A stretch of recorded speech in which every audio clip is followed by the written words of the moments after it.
आप जानते हैं ये आंदोलन पिछले 10 साल से लगातार चल रहा है और ये आंदोलन मैं दोहराना चाहता हूँ कि क्यों है।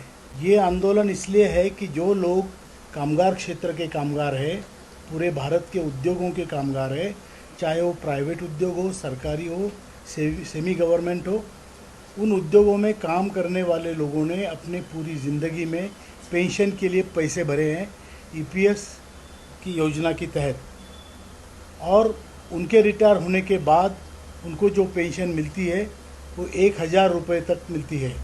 मिनिमम पेंशन 1,000 है।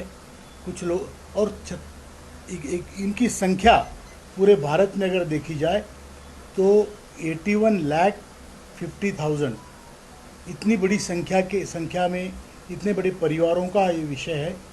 1,000 पेंशन में आज हम क्या जी सकते हैं और क्या खा सकते हैं।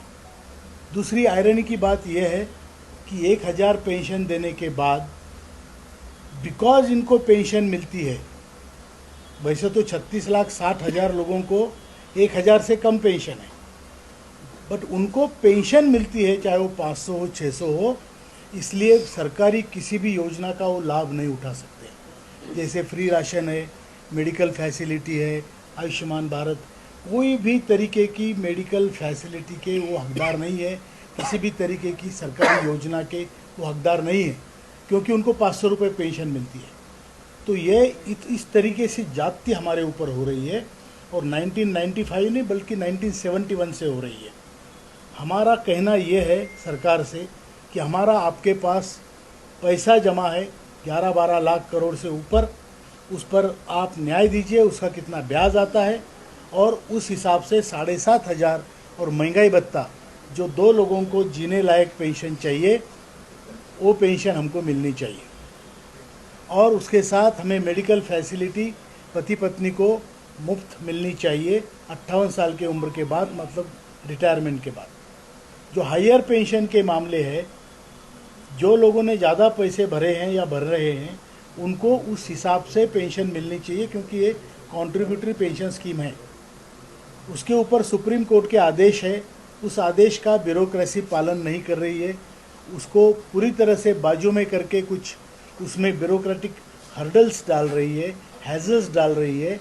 उसको दूर कीजिए और लोगों को उनका हक दीजिए। चौथी हमारी मांग है, जो लोग इस स्कीम में जिन्होंने हिस्सा नहीं लिया वो स्कीम में उनको या तो लाया जाए या फिर उनको 5,000 रुपये एक सम्मानपूर्वक मानधन दिया जाए। ये 4 मांगे लेके हम चल रहे हैं। मैं आपको बता दूं, ये संघर्ष पिछले 10 सालों से है। पूरे देश में सभी राज्यों में, केंद्र शासित प्रदेशों में ये संगठन फैला हुआ है और ये संगठन का काम चल रहा है। और क्योंकि हम वृद्ध है, हम तोड़-फोड़ नहीं करेंगे, हम किसी तरीके से हिंसक कार्यवाही नहीं करते हैं, तो इसलिए हमें अनदेखा न किया जाए। आपने देखा होगा हिंसक आंदोलनों की तरफ जल्दी से जल्दी देखा जाता है और जो आंदोलन पीसफुल चल रहे हैं उनकी तरफ उनको किनारे किया जाता है।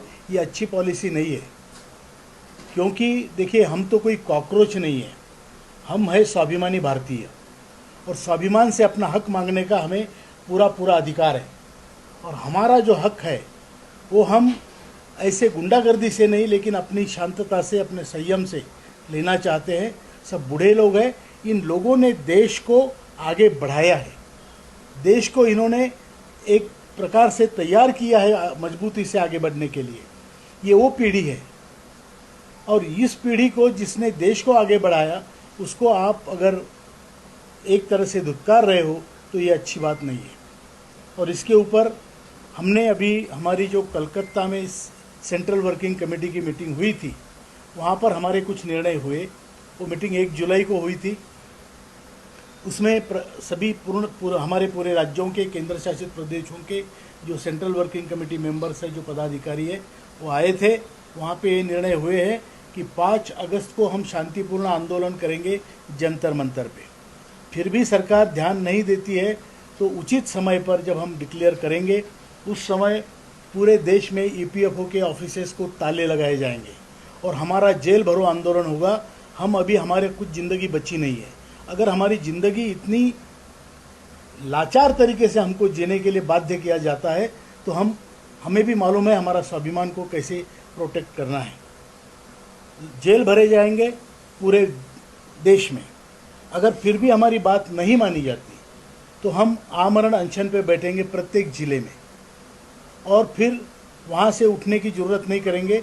चाहे हमें जो हमारा होना हो, हम लाचारी की ज़िंदगी जीना नहीं चाहते।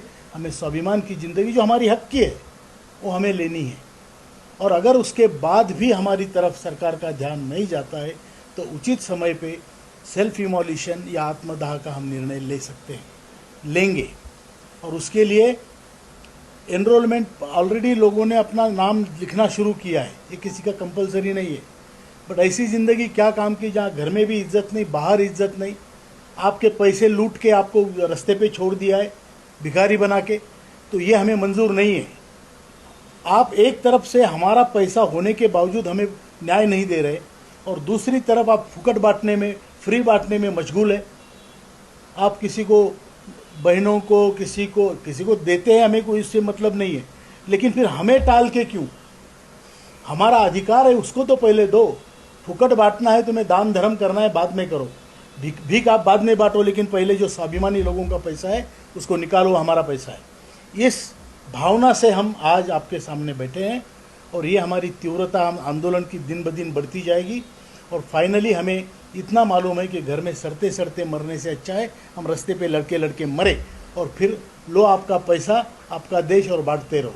ये हमारा उद्वेग है।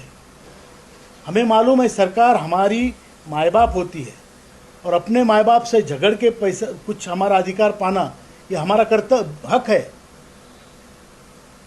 हम कोई किसी को भला बुरा कह के, कुछ गुंडागर्दी करके कुछ नहीं मांग रहे। हम मांग रहे, अपने हक का मांग रहे। और ये सरकार की जिम्मेदारी है कि इन बुजुर्गों को उनका हक दिलाए और उनका स्वाभिमान रिस्टोर